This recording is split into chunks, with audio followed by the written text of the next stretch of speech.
أعوذ من الشيطان الرجيم بسم الله الرحمن الرحيم. Thank you. Thank you so much for these introductions and these words. And yes, while arriving here in Sri Lanka for the first time, and I was reminded about the fact that my father, rahimahullah, came here exactly 50 years ago, and he was in this very place, and with your grandfather, rahimahullah, and here you are. So it's a family relationship that we have to keep. One day, inshallah, one of my sons or grandsons will come, or granddaughter or daughter. That's a good point, isn't it? Our daughters would come and carry on this tradition. Really, we have been here for the last 3 days, and it has been great. A very interesting visit, meeting lots of people, different settings and lectures, and here we are in this room talking about a very important topic.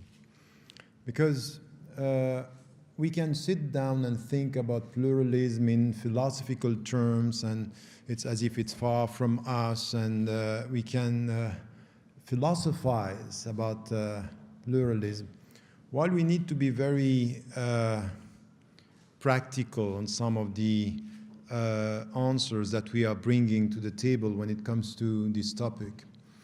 There is one book that is not very much read by Muslims, and even by people of other faiths, because they were surprised by the book itself.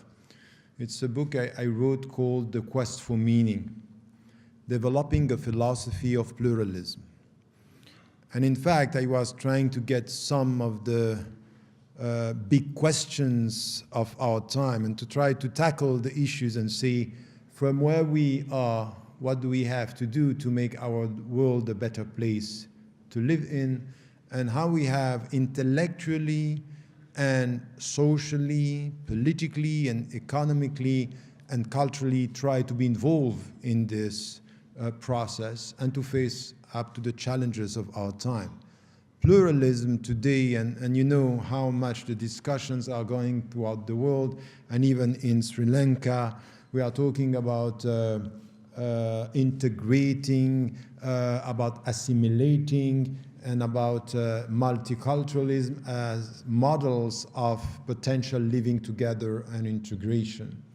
I'm not using these terms because they are loaded terms. Depending where you are, if you use integration, I, for example, would never use integration for Sri Lanka because I don't know who is integrated to what. Are you going to look at a minority and saying, you Muslims, you have to integrate in this country? This is your country, you're not migrants. And Hindu and Christian, that's not working. And now it's used in the West by saying the new migrant should integrate. And I keep on repeating, after 4 generations, you keep on speaking about French or British with a Muslim or immigrant backgrounds. Until when? While we all know when we deal with history that the difference between the indigenous people and the migrants is that the indigenous are only older migrants.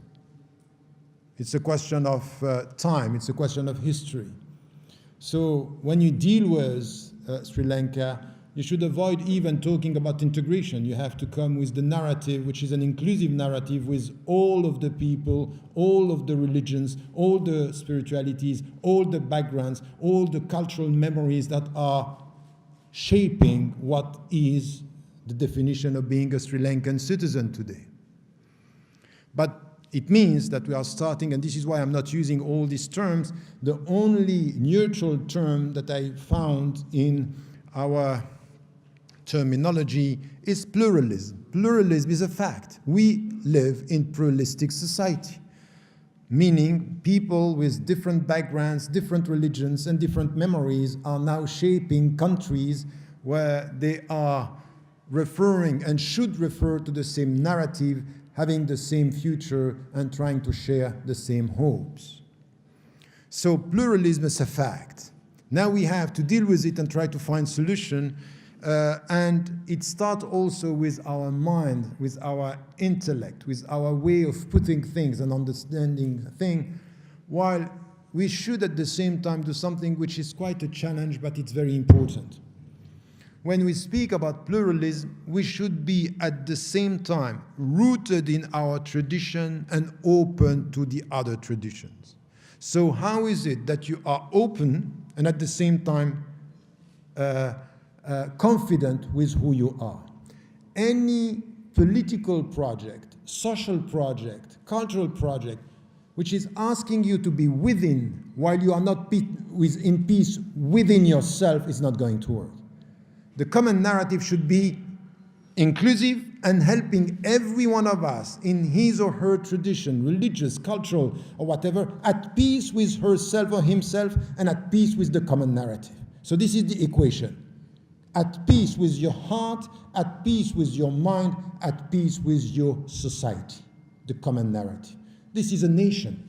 A nation, this is where you feel good, you feel at peace, you feel that you are connected to the people, and not only people from your religion with your own mindset, because as you know, anyone who is a Muslim in this room knows how much there is diversity among Muslims, if not struggles, if not fights, if not mutual rejection. And on the other side, you go to the Buddhist tradition, you will find the same. In the Christian tradition, you will find the same. We have internal divisions, and we cannot just pretend that we are united. No, that's not true. So there is pluralism inside and pluralism outside, and we have to deal with it. There is no choice.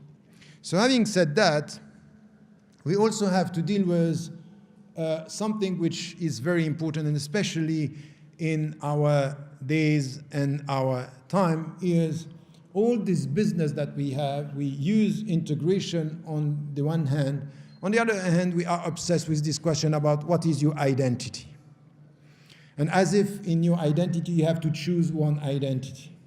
In the past, to be a Sri Lankan citizen was not really a question about what is your identity.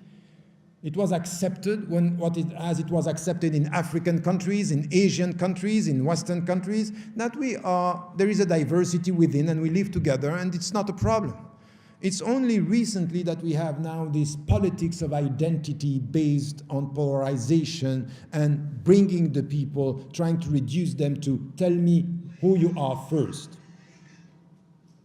So I would say, once again, I put myself in the middle of this discussion by saying, as a human being, I have multiple identities. Multiple identities. The starting point of our identity, for example, is very biological. Are you a male or are you a female? Are you white?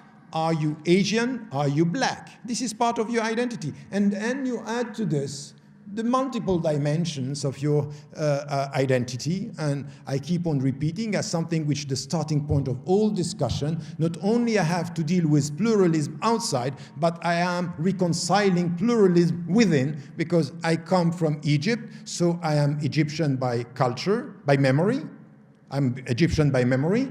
I have a passport, which is the Swiss passport. I'm a Swiss by nationality. I was born and raised in Europe. I'm European by culture. I have principles, and you will see today, that are universal. So I am universalist by principle. I like very much Mauritius and Morocco, and I am Moroccan and Mauritian by adoption. Okay, I'm all that.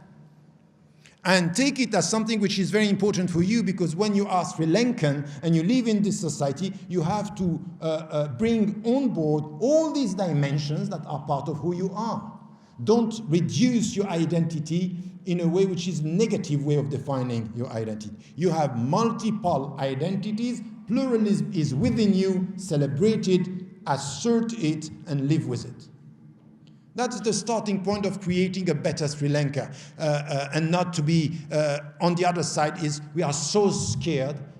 And in fact, by being scared of pluralism, we are just revealing how much we are not confident with our principles and our history. A lack of confidence makes you be scared of who you are not.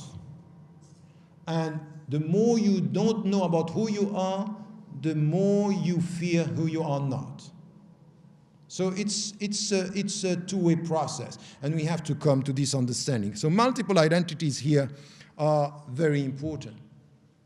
And then, coming from where I'm coming, we always have to acknowledge from where we speak. So I'm a believer, I'm a Muslim, but I would never pretend that I'm representing all the Muslims. That's not true. Even some Muslims, they think that I'm no longer a Muslim. I heard in some countries after I left, it's always after I left, so I will listen to you afterward, is Tariq Ramadan kafir murtad. Kafir murtad means he is not a believer and he's an apostate. And no one can deny that we have some people within our community who are very harsh with anyone who is disagreeing with them.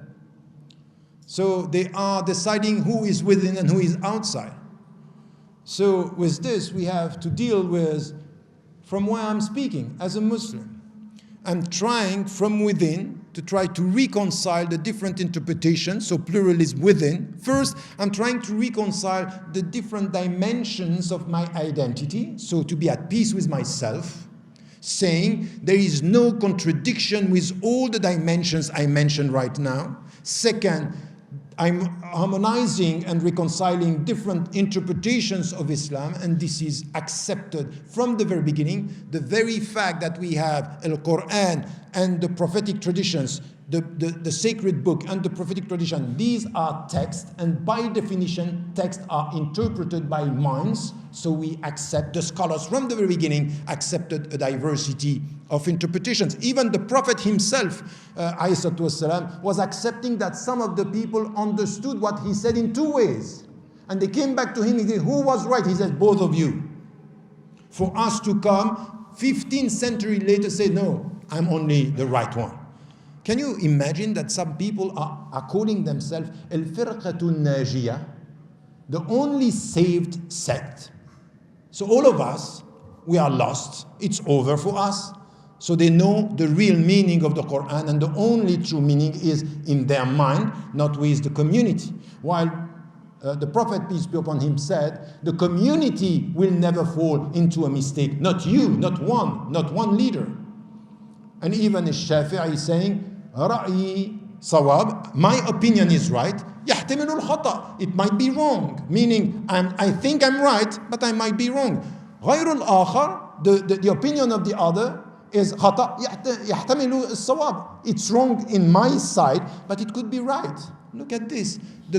One of the greatest scholars of the Muslim history is saying, look, I think I'm right, but I might be wrong. We find now followers, it's not even thinkable that they are wrong, let alone the fact that the other could be right. So you see how we are reducing the greatness of minds of the past with the very narrow understanding of our reading of the scriptural sources. So this is, from an Islamic perspective, something which is important for us. And it might be that what we have to do here is to come to the values. What are the main values that we are having in our tradition? And it's from here that I started thinking about why not trying with all the other traditions, with no exception. And I wrote a book speaking about Buddhism, Hinduism, atheism, philosophy, all the philosophies that we can find around the world, from Confucius to Prometheus, that was within the Greek tradition, and try to say, what if we try not to start from our different windows, but from the object that we are looking at, so the values. You get me? So we look at things from our windows. Every one of us, we have a window, we look at things. And from where we are right. But it might be that sometimes to go beyond this and to leave our window, to try to get a better understanding of the viewpoints, is helping us to do what? Intellectually, to experience something which is intellectual humility.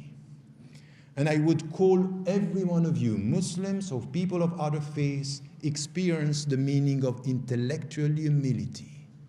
Intellectual humility starts by knowing that you believe in the truth, you belong to the truth, but truth doesn't belong to you.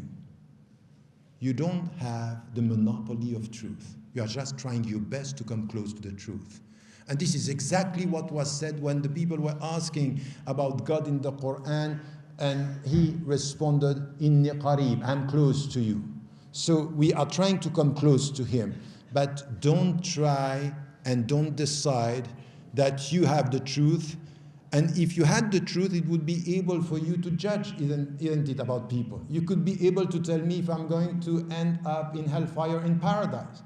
Is there somebody who can answer this question here? Where I'm going to be? No one can tell me where I'm going to be, Muslims or not, isn't it? You know what? Even myself, I cannot say it about myself. And people are spending time putting others in jail. Others in jail or in hellfire.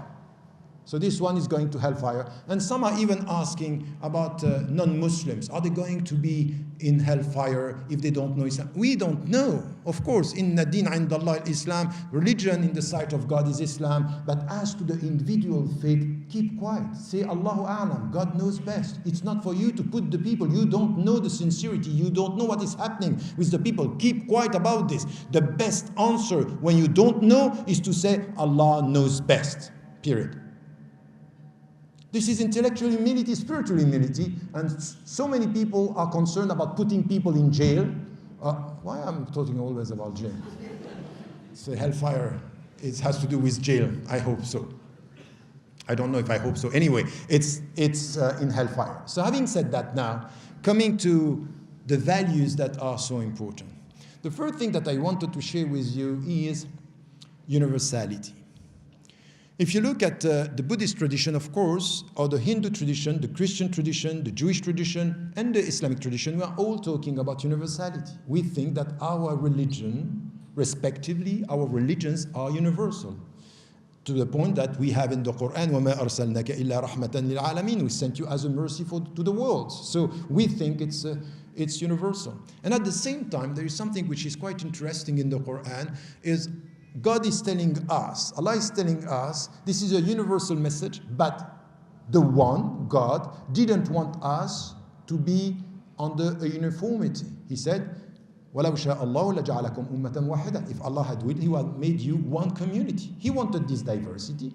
So it's by the very will of God that we have one humanity and a diversity with it, of religions, nations, tribes, colors, languages, everything. So he wanted this diversity, and to do what? What is the purpose? He's giving us the purpose in the Quran. لِيَبْلُوَكُمْ فِي مَا أَتَاكُمْ, to test you in what he gave you. So he gave you the book, he gave you the prophetic tradition, he gave you the example. The prophet, peace be upon him, is the example. So try from where you are to do your best to compete for the best, to compete with others. So this diversity is helping you to be better yourself. For you Muslims, but it's the same for Buddhists, it's the same for Hindus, it's the same for Christians. This diversity is helping us to be better, while you think that diversity is dividing us. In fact, it's the fact that we don't know how to manage diversity that is dividing us. But if we knew with intellectual humility to manage diversity, this would be a competition for the good. And this has to be the case. Now, when you come to this and you speak about universality, we have also to understand, and I took in the book the image of the mountain. By saying, if you look at the mountain, you have at the top, we have what we should and we understand as the shared values and the shared universal values. When we speak about universal value, we should understand that the only universal values are the shared universal values that we have with all other traditions. When it comes to human dignity, go to all the spiritualities around the world. All the monotheistic tradition, you will see that they speak about dignity. They speak about justice. They speak about freedom. We all are dealing with some common values that we are sharing. This is at the top of the mountain. But the mountain has different paths to come to the summit. No one can monopolize the summit and look at the mountain from the top. The only being who can look at the mountain from the top is God, la ilaha illahu. He's the only one who can do this. From where you are, you need to understand that there are different paths and that you have to respect this. You think that your path is right. This is why Allah subhanahu wa ta'ala is saying in the Quran something which is very deep. وَلِكُلٍّ جَعَلْنَا مِنْكُمْ شِرْعَةً وَمِنْهَاجًا. To every one of you, every religion, we gave a path and a methodology. So he's telling us, I gave this to the Jews, I gave this to the Christians, I gave this to religions before you, and you, this is the path that you have to follow. What you should do is to get to the summit and get the shared values, but not to monopolize the summit to say, we have it and that's it. This is why Allah subhanahu wa ta'ala is telling us that He wanted for the Muslims, He wanted for the Christian and the Jews to live with other religions. So this diversity, the universal, is based on shared values, based on the necessity of this diversity of all these paths that are leading to the summit. But don't look with arrogance to the mountain from the top. You have no right to do so. The only being that could do so is God. That's very important because it starts with acknowledging that you have people who are going to try to get to the values from a different path, and that this is what is said. There is one verse in the Quran that is troubling, but is so important on that field, which is telling us, وَلَوْلَا دَفْعُ اللَّهِ النَّاسِ بَعْضَهُمْ بِبَعْضٍ لَهُدِّمَتْ صَوَامِعُ وَبِيَعٌ وَصَلَوَاتٌ وَمَسَاجِدُ يُذْكَرُ فِيهَا اسْمُ اللَّهِ كَثِيرًا. If God had not put a set of people against the other, religious temple and synagogues and place where we worship, could be anything, not only monotheistic places, and masajid, mosque, would have been destroyed. If God had not put people against others, saying this diversity is all based on balance. Everything is on balance. By the way, when you look at universality, is only one. Everything in humanity is based on balance. وَمِن كُلِّ شَيْءٍ خَلَقْنَا زَوْجَيْنِ. From everything we create two things. The only one is Him, everything else is double. And you need to find the balance with the other, with yourself. It means that when it comes to universality, we have to be very cautious with this.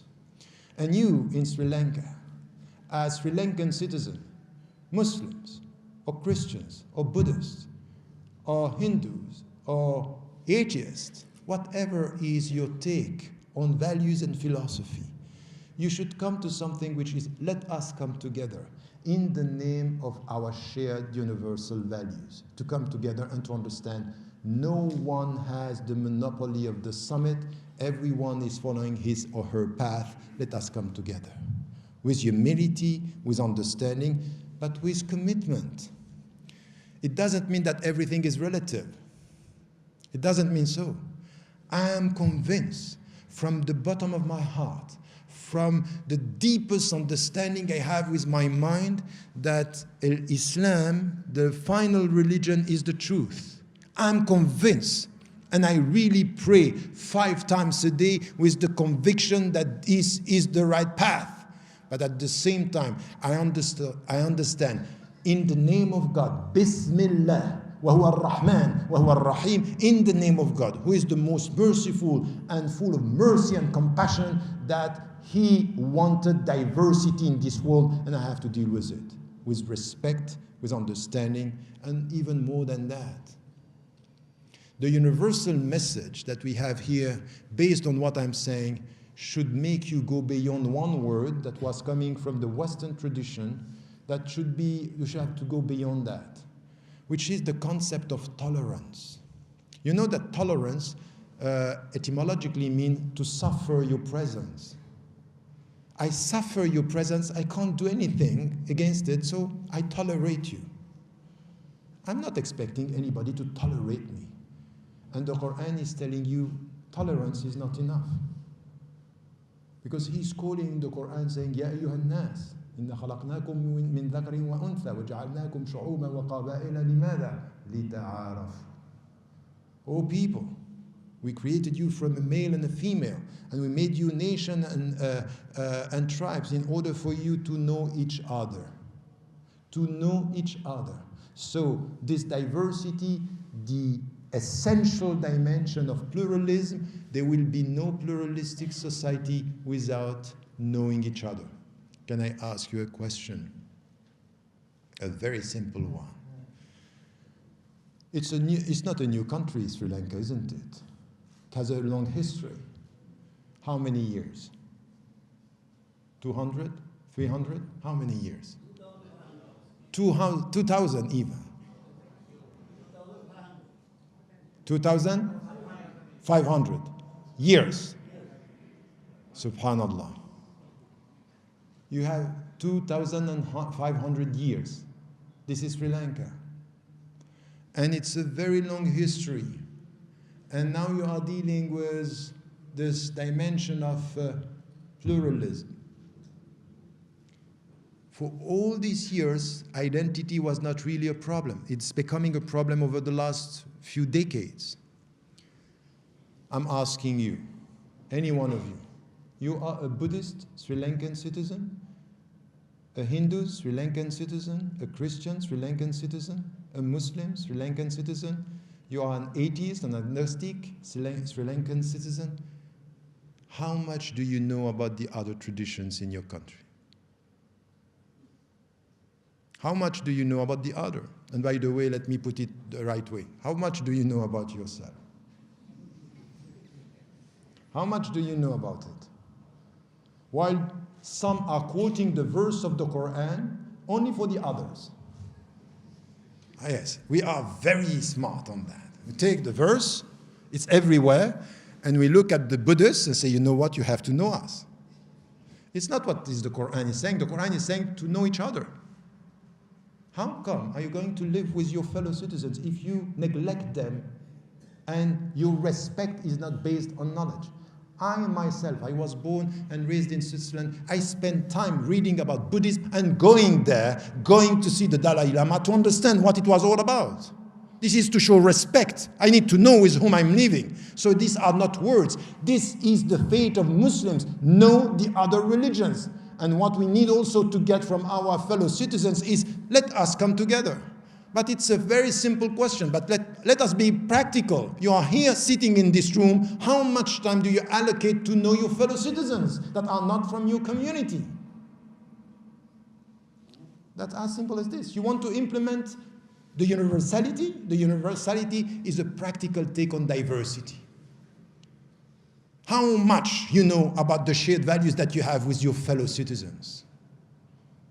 When, for example, it comes to very deep values that we have. So this is the first dimension, and it comes straight with something which is essential. You will see that in all traditions, we are all talking about freedom. When I went to meet with Hindus when I was in India, and even with philosophers in the West, and when you deal with Buddhism, and we deal with Christianity and Judaism, you can see that there is one central value which is important, is freedom. Now we are caught in a discussion in the West saying, you know what, in the name of freedom of expression, everything could be possible. We should be able to say everything. And what is meant there is very often everything should be possible to say against religions. Because this is the perception of the secular space. We should be able to reject religions, but don't reject other things. While that's not true, the starting point of us being a human being is to acknowledge the fact that we are free and should be free. This is everywhere. Freedom, it's coming with the human dignity. If we have in the Quran, وَلَقَدْ كَرَّمْنَا بَنِي آدَمَ, we gave dignity to human being. Ibn Kathir, commenting the Quran, all the scholars commenting the Quran saying this dignity is based on two things, freedom and knowledge. Freedom means I have the right to choose. I can choose. La ikraha fi din, no compulsion in religious matter. Lakum dinukum waliya din. To you your religion, to me my religion. Mean you decide. وَمَنْ شَاءَ فَلْيُؤْمِنْ وَمَنْ شَاءَ فَلْيَكْفُرْ. The one who wants, he can believe, and the one who doesn't want, he doesn't believe. This is Islam. And you find this in all the tradition. But there are conditions, that there are limits to freedom when it comes to what you can say. For example, in any constitution, you cannot be racist or slander the people. There are limits. Of course, there are limits. To the point that the great Western philosophers, Kant, and before him, Jean-Jacques Rousseau, was saying, the only way for you to experience freedom is through the limits. Because you know the limits, then you can implement and understand freedom. Who said that before? That you don't even know, who was the one who influenced the Western philosophy on that? Ibn Tufayl. Ibn Tufayl wrote Ibn al-Yaqadhan. It's a very deep story where he's telling the story of somebody who came to an island. He was free, and in order to experience his freedom, he started to put limits. Because if everything is possible, you don't feel your freedom. It's when you know the limits that freedom is coming. And that's very important. Freedom comes with limit. And it's exactly the same with everything which has to do with anything in the spiritual life. Why are you praying 5 times a day? Why, for example, early in the morning you have the Brahmins, you have the priest coming and praying? Why all the religions and spiritualities are coming with strict rules? Why? Because deep down they are saying, the more disciplined you are with yourself, the more liberating the process will be. No freedom without discipline, which is exactly the opposite of the modern culture. The modern culture is taking us at the periphery, do what you want, follow your instincts, follow your emotions, and in fact you think you are free, but you are not. You are just following the stimulus that is coming from outside. This is not freedom, this is illusion. The only true freedom comes with what? What we call in Arabic al-jihad al-nafs, which is purifying the self. But you find this in all the tradition, and we have to value freedom. And freedom comes through this process. So this is why, for example, we are quite committed in our world today, Muslims, to be quite clear about the pillars of faith, the pillars of practice. Why you are doing this? Because it helps us to be free. To be free from what? Our instincts, our desire, about consumerism, about money, about all what is attractive. We are nurturing a sense of discipline to free ourselves from this superficial attractions. Is there anything in what I said which is in contradiction with the Buddhist tradition, the Hindu tradition, the philosophical tradition? No. We agree on that. We agree that we need to have some principles, limits, discipline in our life, and we try to get this freedom. What should be very important, that in our society, we should know that there are rules, and the first one is yes. And this was my response to the West. Yes. By law, you should be free to say what you want, except when it comes to racism and slander. Of course, you can't do that. But by respect, by dignity, you are responsible of what you do with your right. So don't insult. Don't show disrespect. The rights that you have should be translated into the duty to use your right the right way. So this is also something that we find, and we can agree on this. In the West, don't think that all the people are, for example, supporting Charlie Hebdo and all this business about that's not true. You have lots of people, they don't like it. And there are some of others are driven by emotions and because it's targeting one religion. But what we need to understand here, when it comes to freedom, we have to be very serious about this.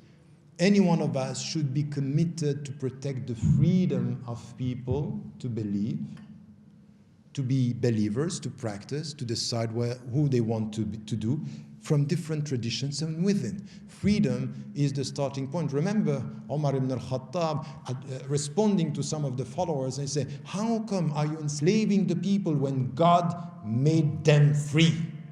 So how come you can do this? And this is something which is important. We are struggling with what is happening now with new slavery around the world. And you know that there is something that we can call new slavery.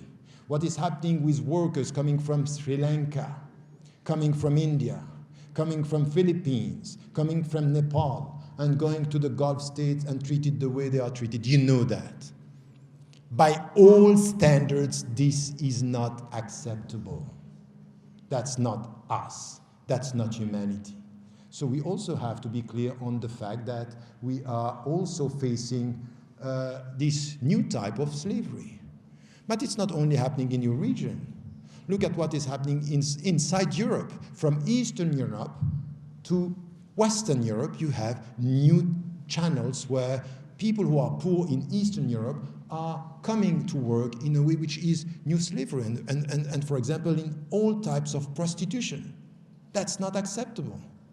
So if we are serious about the value of freedom, we all have to come together. No country could lecture another one. We all have our mistakes and our shortcomings. But we need people to stand up in the name of the dignity of human beings and justice and to be able to speak out. This also is something which is very important. And this is where pluralism is very important, because we don't only look at ourselves, we accept and we promote freedom for everybody. The third value that I wanted to tackle with freedom, and I have in the book, I'm tackling 14, twice 7. And you know that 7 is a number that is symbolically in almost all the traditions. You have to think about it and to come to the symbol. We have it in the Islamic tradition as well. But my point was also something which is very important.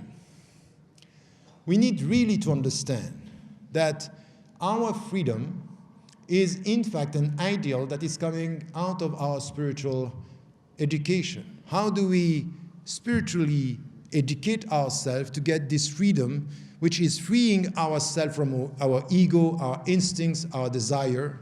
And to do so, the spiritual education is exactly the opposite of what I said, which is the emotional drive. The problem that we have is Muslim majority countries and Muslim communities, but also Buddhists, but also Europeans and Western society now. It's with the global communication and the global network, we are very often driven by emotions.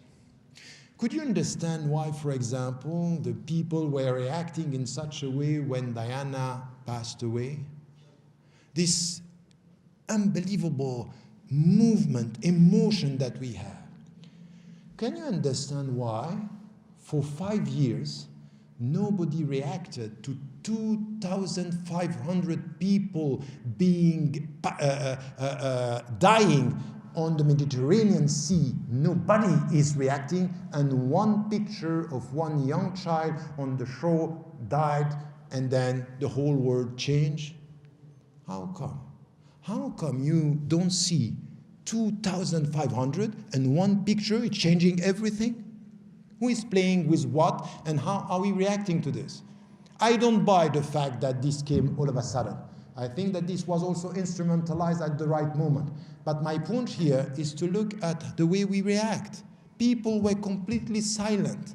And it means that this emotionally driven politics is something which is very dangerous. It's a lack of freedom and intelligence and understanding. 2,500 were dying and are still dying now. At the moment I speak, they are still dying. And are not only dying there, they are dying here, close to you, and you know that. You know it's happening, that some are trying to leave, and it's happening. So at one point, when it comes to this philosophy of pluralism, and we speak about freedom, we also have to speak about what is driving us. And so this is where we should never confuse the deep spirituality that is giving us freedom and the superficial emotion that is capturing our freedom and manipulating us in our reaction, manipulating the reaction of the people we don't know why. As if the media can decide tomorrow that the people are going to react, and the day after tomorrow, the people are not going to react. The way we portray things, the way we play with images, the way we play with figures, the way we play with the whole stories. And you know that. So at one point, we can't be like this. And this is why the spiritual take that we need to have here is based on what? Something which is very important, and we have to come together as a value which is important. First, not to confuse spirituality and emotion. Spirituality is what you get when you go deep down your heart. Emotion is when you are at the surface of your instinct and you know how the brain is working now. But the second thing that we have to avoid confusing, or now we confuse emotion and spirituality, we should avoid putting spirituality against rationality.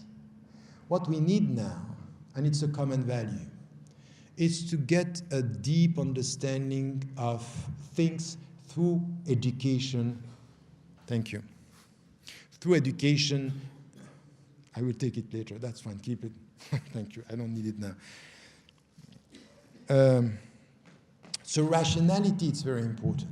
And from an Islamic perspective, there is something that we find in all the other traditions as well, that the deep spirituality rely on deep thinking. This is why in Islam, the first revelation is calling the people to know. Read. اقرأ باسم ربك الذي خلق. Read in the name of God who created.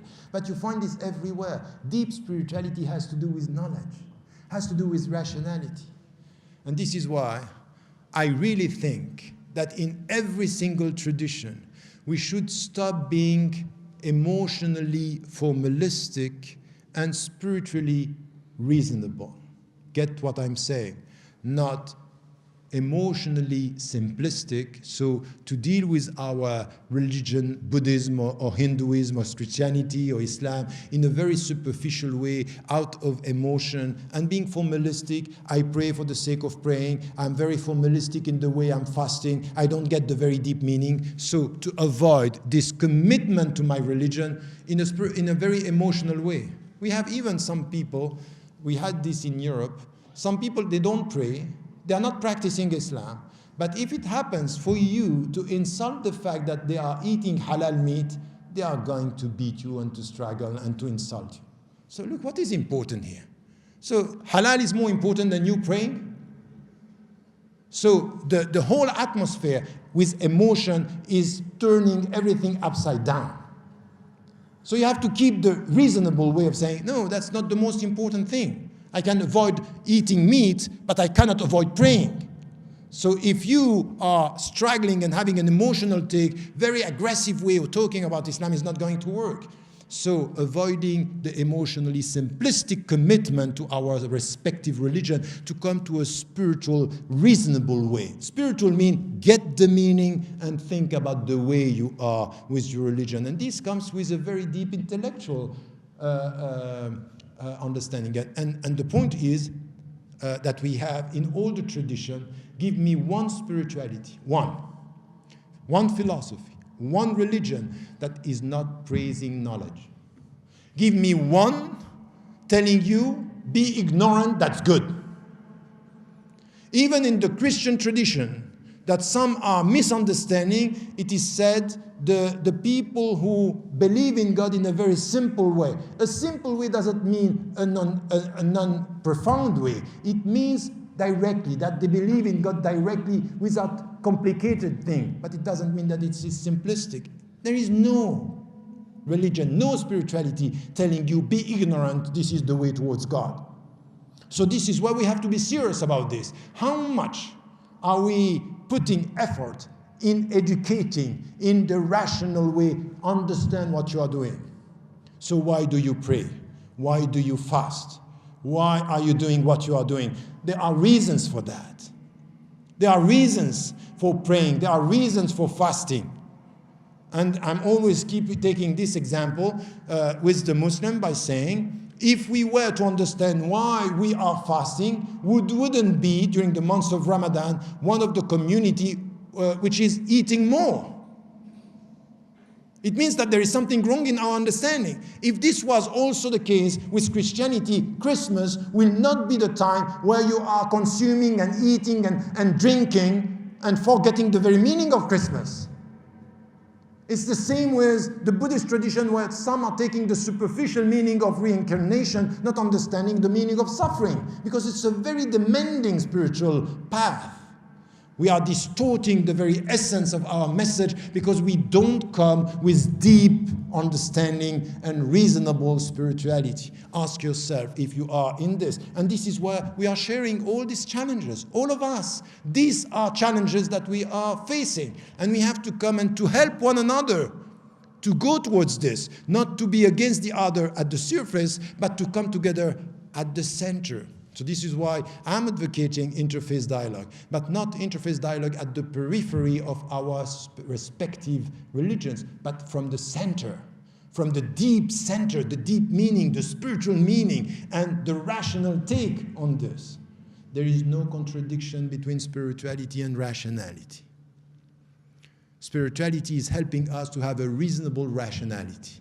And reasonable rationality is the first step to get intellectual humility. No arrogance. No arrogance. And in all the tradition, the figure of the devil is the arrogant figure. الشيطان أنا خير منه. I'm better than him. Arrogance. In philosophy, the wise is always saying, I know that I know nothing. Socrates. I know that I know nothing. This is before Islam, a very Islamic statement, by the way.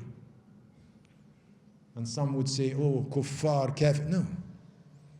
They are, in some statements coming from non-Muslim, things that are completely Islamic and completely Christian and completely Jewish that we have to take to the point.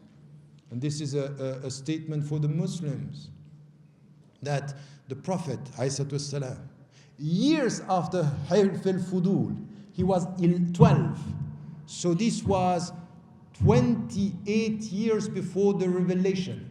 He witnessed Hilf al-Fudul, people coming together and saying, our commitment to justice is more important than our tribal affiliation. If someone is discriminated, we have to come with him in the name of justice beyond the tribal affiliation. And the Prophet ﷺ said, if I was to come back to this with Islam, I will do it. Meaning what? They are principles that are Islamic before Islam came.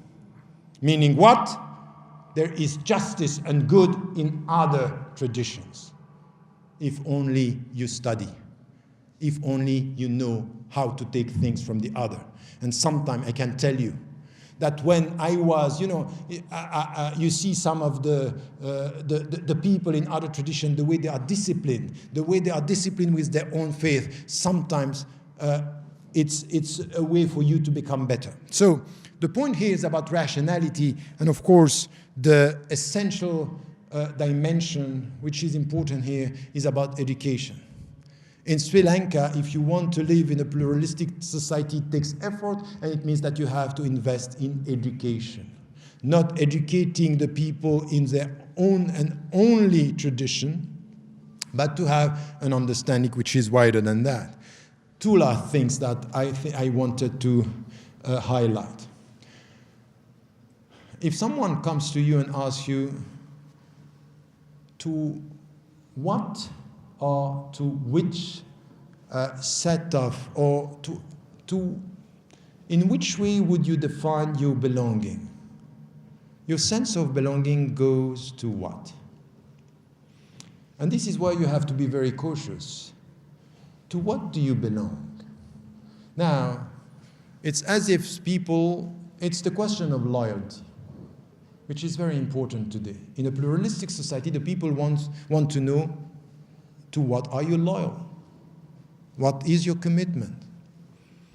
Now, if you are a Buddhist, or if you are a Muslim, or if you are a Hindu, and somebody comes to you and asks you, do you belong first to your religious community or to your national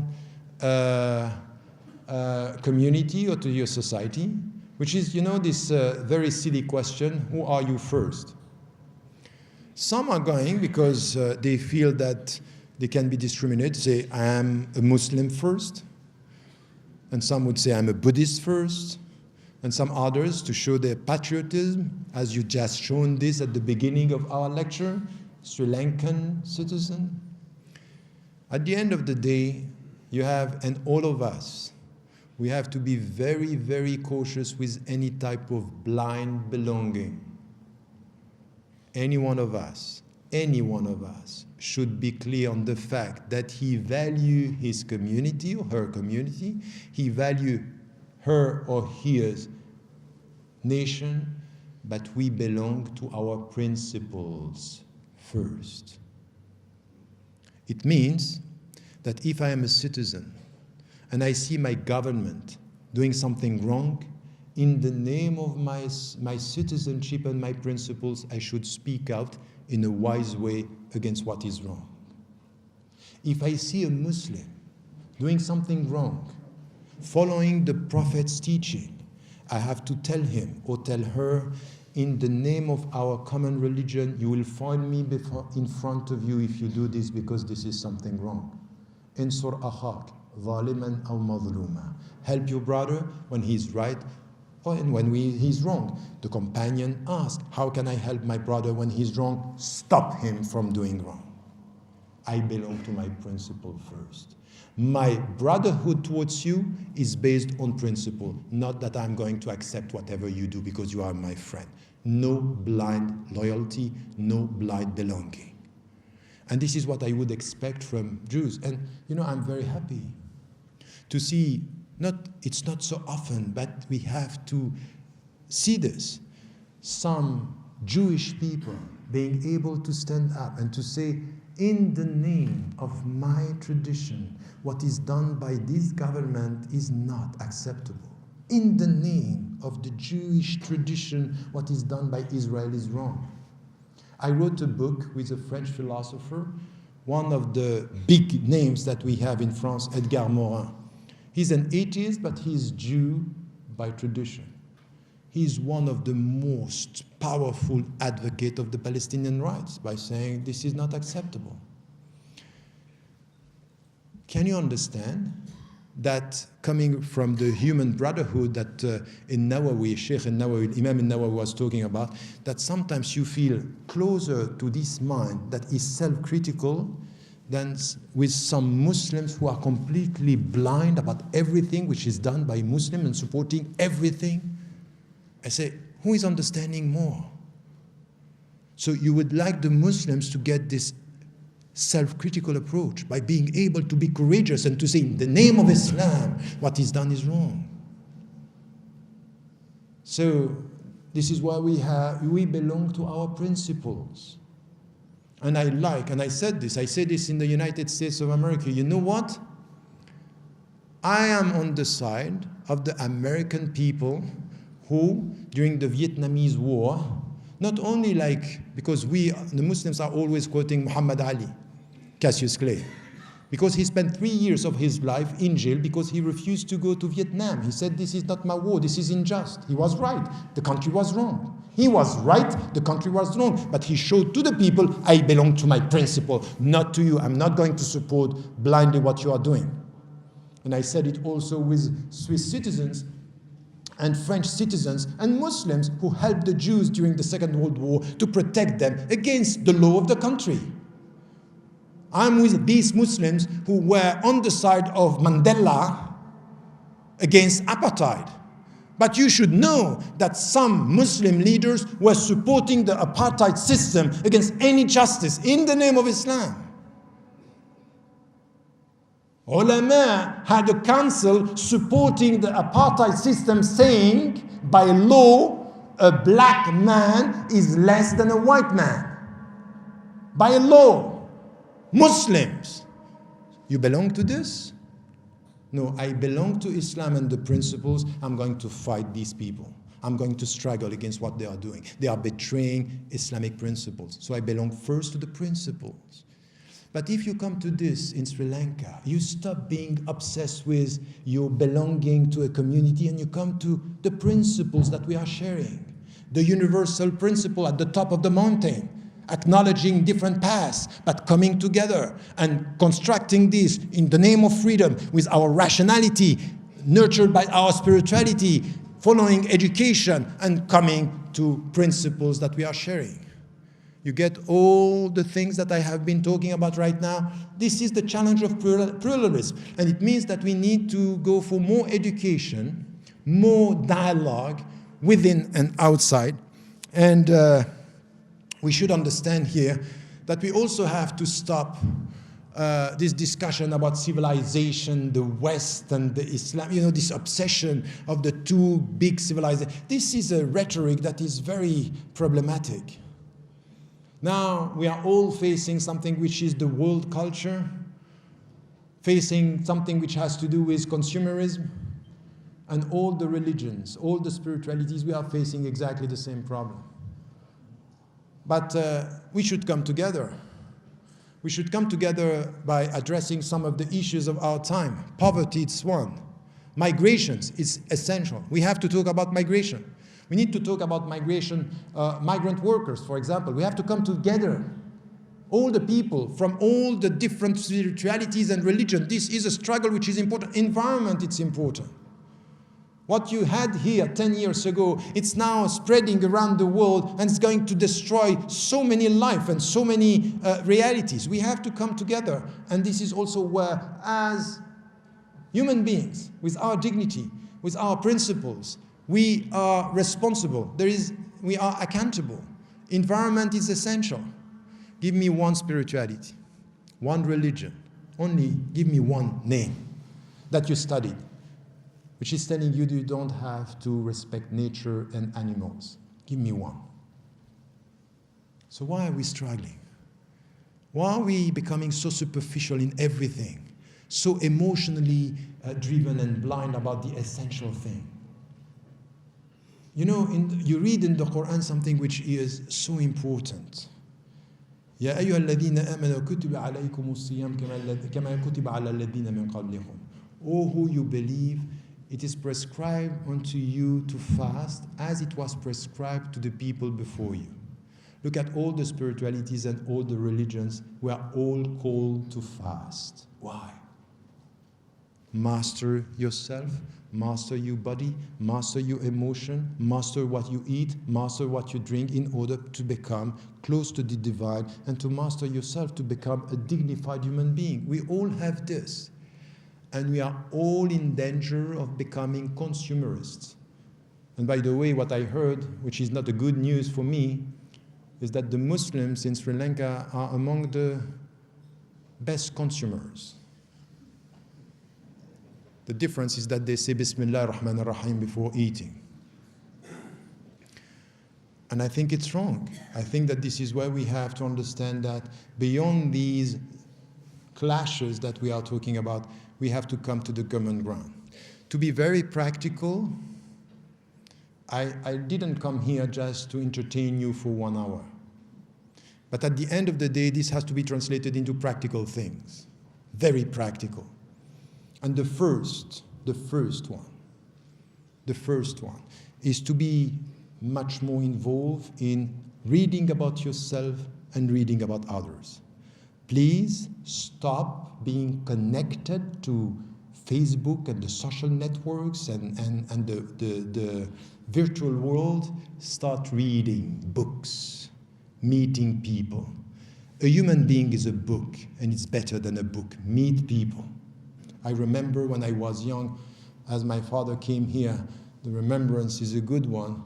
I was reading, 5 hours a day in my room, reading, and once he opened the door and he told me, Tarek, life is not in the books. And he closed it and he left. Meaning, get out from the books. It's good to read, but now you have to read the world. You have to connect to the people. So, connecting ourselves with our own tradition, reading books and meeting people, to get out of your window. Get out from there. Be connected. And in Sri Lanka, this island, how many people from other background have you met over the last 2 weeks? Let me know. Not just encounter, When I speak about meeting, talk to, listen to, understand from. That's the reality in the future. I keep on traveling and meeting people, not only Muslims, people of other faiths. And this is, I'm studying at the same time. Traveling is studying. And meeting people is studying, if you listen. So there is something here which is so important. So the first is reading books and reading people. From within and outside. And especially from within. Stop talking about openness if you as Muslims or as Buddhists or as you are only dealing with your very narrow circle of Buddhists or Muslims and you don't talk to others. So this is a practical thing. The second, which is coming out of the social commitment, they are struggles that we cannot avoid. We belong to our principles. What are you doing about poverty in this society? About unemployment in this society? About women discriminations in this society? About the right of people who are coming in this society? Where are you when it comes to justice? If you are serious about spirituality and pluralism, you have to be serious about justice. Pluralism without justice is chaos. Is privileges, is lying to people, lying to our own consciousness.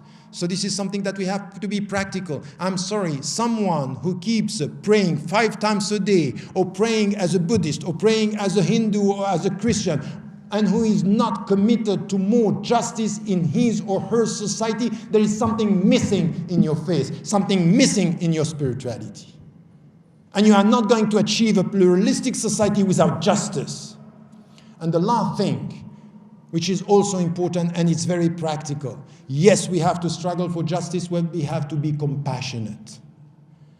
And to spread peace around us, stop being judgmental at the periphery of the people. Try to understand the people and to be compassionate and full of empathy. Know how to forgive. You went through very difficult times. The only way you are going to solve what happened in this country is out of not only justice and respecting the wounds of the people, but it has to do with forgiveness and to go beyond that. The Quran is clear about this, but the Buddhist tradition is clear. Inna Allah ya'muru bil 'adl wal ihsan. God commands justice and excellence. Excellence is beyond justice.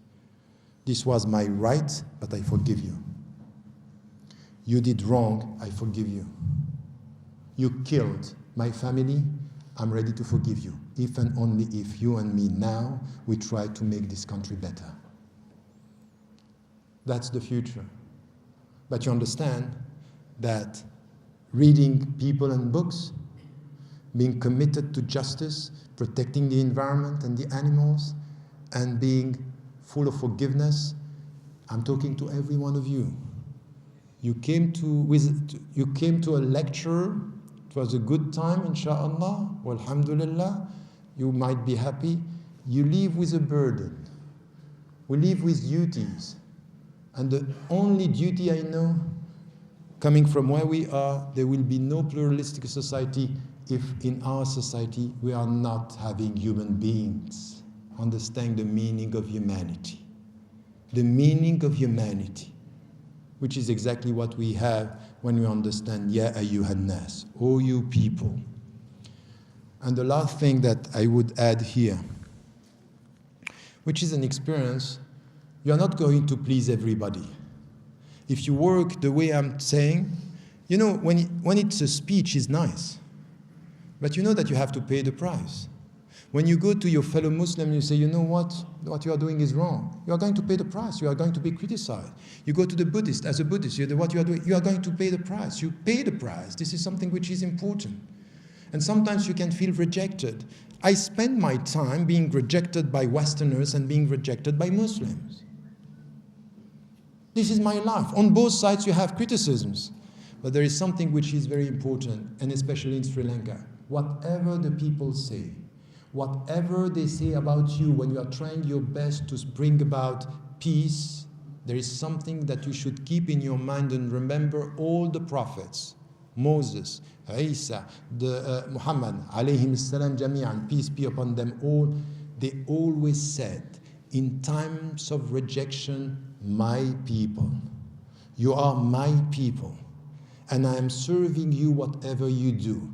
You might do wrong, you might reject me, but in the name of God, I will serve my people, even though you reject me, because you are not the parameter of my mission. The parameter of my mission is to do good for the good in the name of the one who is the good. Wassalamu alaikum wa thank you very much.